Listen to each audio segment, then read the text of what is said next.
Экономикабызда чындыгында кыйынчылык бар. Бул бүгүн эле жарала калган жок. Акыркы 30 жылдан бери 5 миллиард доллар карызыбыз жыйналды мына, акыркы 30 жылдан бери.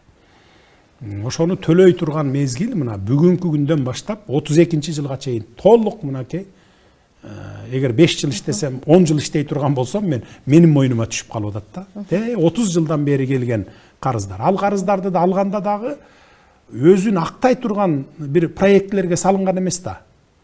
Карыздарды алып келип туруп, мына могу жерге мындай кылабыз, тигил электр тармагын реконструкция кылабыз, анан билим берүү тармагына муну кылабыз деп туруп, ал акчанын баарын ошол жака бөлүп туруп, бирок 70-80%-ин жеп койгон учурлар болгон да.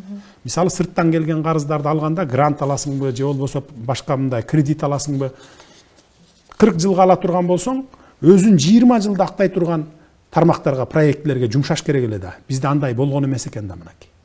Мына кече Өзбекстанга барганда уялдым мен. Баягы өндүрүш тармагын көрүп чыгып абдан уялдым. Бизде тиш чуккан фабрикабыз салбаптырбыз. Алар болсо самолет чыгарып атат мынакей. Мына көрдүңүздөр, эң кыйын акыбалыбыз, экономикалык акыбалыбыз кыйын. Бирок биз программаларды иштеп чыктык. Жакын арада буюрса чоң-чоң өзүбүздүн пландарыбыз иштей баштайт. Экономикалык кризистен да чыгабыз.